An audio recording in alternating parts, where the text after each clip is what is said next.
Hey guys, तो आप मेरे शॉर्ट्स में मेरे व्लॉग को देख रहे होंगे कि कैसी रही मेरी यात्रा पूरी। आइए आपसे शेयर करती हूँ कि क्या सब कुछ हुआ इस यात्रा में। सबसे पहले सुबह सुबह 6 बजे मैंने रेलवे स्टेशन पहुँच के अपनी ट्रेन पकड़ी। उससे एक दिन पहले मेरी ट्रेन में रिजर्वेशन था, बट वो मैंने मिस कर दी। ये लड़की को देख कर के मुझे बहुत कॉन्फिडेंस मिला, क्योंकि इसने वो काम किया था जो मैं हमेशा देखती थी मेल्स करते थे। उसके बाद मेरी ट्रेन आई और मेरा सफ़र शुरू हो गया वृंदावन के लिए। यहाँ पे ट्रेन में खाया पिया और उसके बाद पहुँचे सीधे मथुरा। मथुरा पहुँचने के बाद एक टुक टुक जैसा कुछ वहाँ पे चलते हैं, रेलवे स्टेशन से मिलते हैं, मैंने उसमें सफ़र किया। वो काफ़ी सस्ते थे, 40 रुपये पर पर्सन में वो आपको मथुरा से वृंदावन छोड़ देते हैं। ऐसा कोई ऑटो चल रहा था, हमारा भी ऐसा ही था मतलब।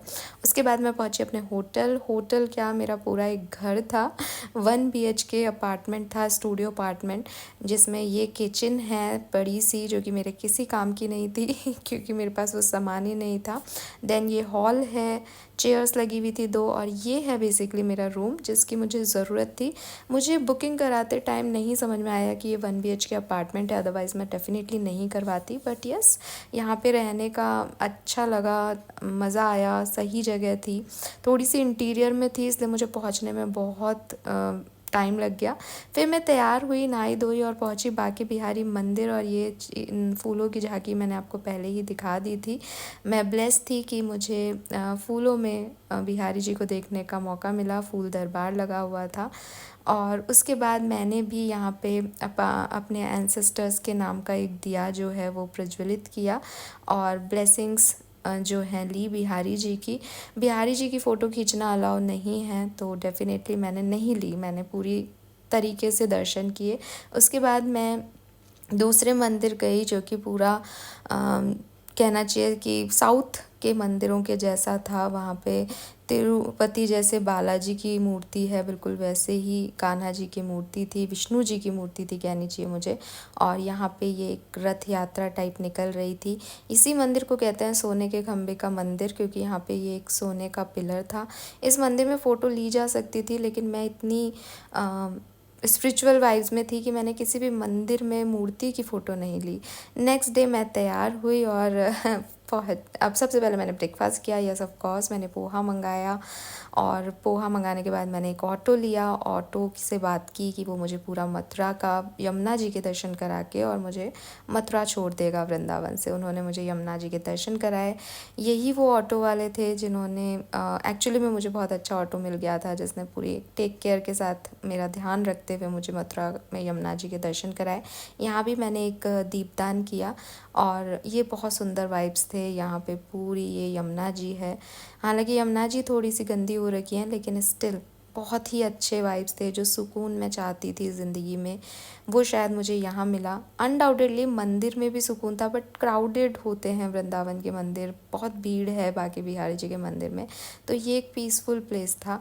और जो नाव वाले थे, भैया थे बोट वाले, उन्होंने बहुत अच्छे म्यूज़िक चला करके उसको और चार चांद लगा दिए थे। और फिर यहाँ पे मैंने मथुरा को बाय बाय कह दिया, और मैं आ गई आगरा।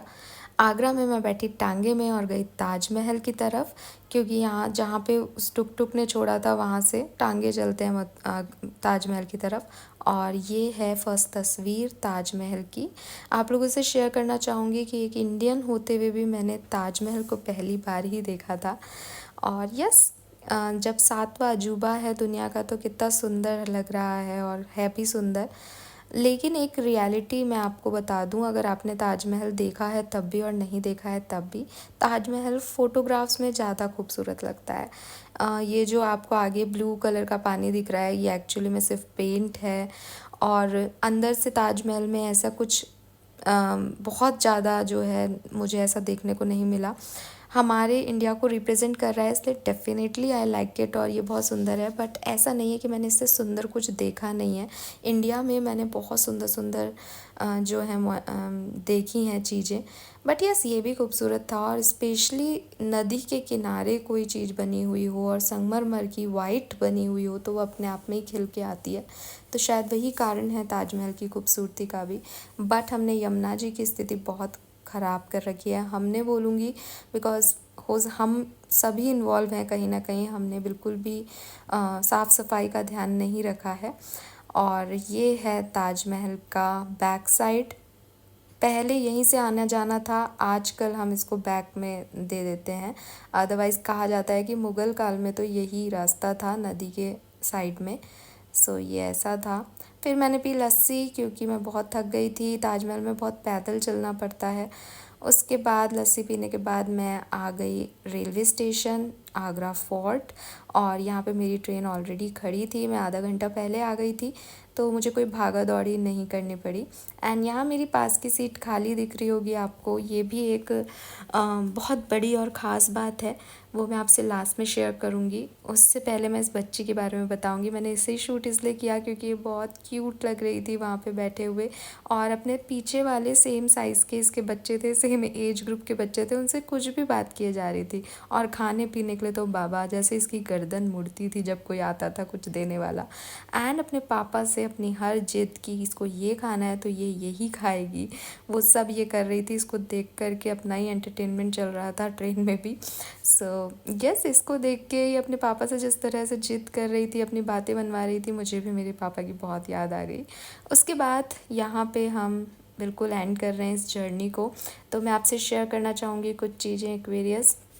इस पूरी जर्नी में मैं क्यों गई, शायद इसलिए कि अपनी स्पिरिचुअल अवेकनिंग के टाइम में मैं हर व्यक्ति से कहती हूँ सेल्फ़ लव करें, अपने लिए डिसीजन मेकिंग करें। बट क्या ये इतना आसान है करना? इसी चीज़ को पहले मैं खुद एक्सपीरियंस करना चाहती थी। तो हाँ, ये थोड़ा सा टफ़ रहा, लेकिन जब मैंने एक्सपीरियंस किया तो आई एन्जॉयड इट। सो आप लोग भी जो सेल्फ़ लव हीलिंग में हैं वो ये काम कर सकते। एंड अगर आपको लगे कि अकेले कैसे, तो देखिए मेरी पास वाली सीट पे भी काफ़ी लंबे समय तक कोई नहीं बैठा। तो हमारा प्रोटेक्शन तो यूनिवर्स कर रहे हैं। कहते हैं ना कि घर में बैठे व्यक्ति को भी आकर के कुत्ता काट सकता है। तो अगर आप बाहर हैं और यूनिवर्स के प्रोटेक्शन में हैं, स्पिरिट गाइड्स आपके साथ हैं, देन आपको डर कैसा है, चिंता कैसी है जब बाकी बिहारी हैं। सो मैं तो यही कहूँगी कि थोड़ा सा समय अपनी बिज़ी लाइफ से निकालिए। अगर कोई साथ मिलता है तो बहुत अच्छा, अदरवाइज़ अकेले ही निकल पड़िए।